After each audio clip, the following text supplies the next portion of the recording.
University professor started off his class by picking out of his back pocket a £20 note. And in this lecture hall of about 200 people, he asked, how many of you would like this note? Naturally, all 200 hands went up.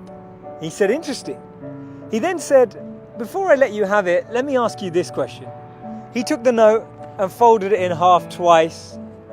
And then he said, how many of you want this note? Still, 200 hands went up.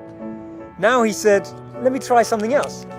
He took the note and he crumpled it. He said, how many of you want this note now? Still, 200 hands went up. Finally, he chucked the note on the floor. He screwed it with his shoe and crumpled it even more, picked it back up, now with dirt, and said, how many of you want this note? All 200 hands were still up. He said, today you've learnt an important lesson. No matter how much I crumpled that note, how much I scrunched it up, how many times it was trodden on, you still wanted it because it was still worth £20. In the same way that that £20 note held its value, so do you. No matter how many times life will tread on you, life will crumple you, life will scrunch you, and life will squeeze you, you will always keep your value, that spark within us all of bliss, knowledge, and eternity that exists. That spark will never be taken away. Our value is not created by the price of our clothes or our bank balance or the job title that we have. See, we should be building life and not just building our CVs. In the middle of 2009, he was the software engineer that no one wanted to hire. He had 12 years of experience at Yahoo, but he was rejected by Facebook and then rejected by Twitter. He'd been to a great university. He had a great CV. But he decided to team up with one of his alumni members at Yahoo and started to create an app and focus on the startup space. In 5 years' time, he sold that app for $19 billion to Facebook. Believe it or not, that was Brian Acton, the co-founder of WhatsApp. When he was rejected from Facebook, he said it was a great opportunity to connect with some fantastic people. I look forward to life's next adventure. When he was rejected by Twitter, he responded by saying, worked out, it was quite a long commute.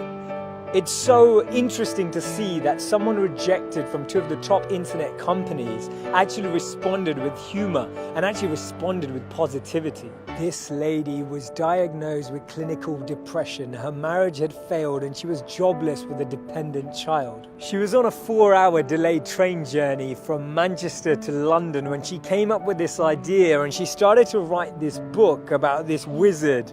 And as she started writing, she then finished her manuscript, took it to 12 publishers and was rejected by all 12. Believe it or not, that's J.K. Rowling. This man watched his first company crumble. He was a Harvard University dropout and his first company's demo didn't even work. He went on to build Microsoft. His name's Bill Gates. Therefore, failure is just a sign that we need to widen our scope. We need to be ready and build ourselves up for the next level. Actually, what we end up achieving is far greater than what we'd envisioned for ourselves.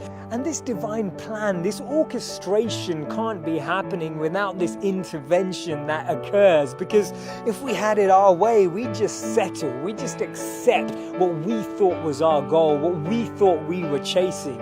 But actually, I've noticed that when you don't get that, later down the line, you look back and you reflect and realize that what you've gained is so much greater. Failures are only failures when we don't learn from them, because when we learn from them, they become lessons, and we actually extrapolate all of these teachings and actually get more insight into how we can improve the way we work and how we can actually drive with a different energy.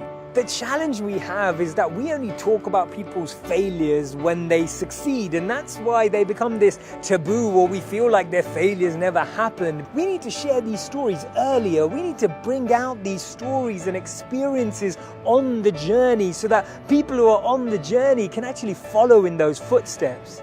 And that's why Steve Jobs said you can't connect the dots moving forward. You only can when you're looking backwards.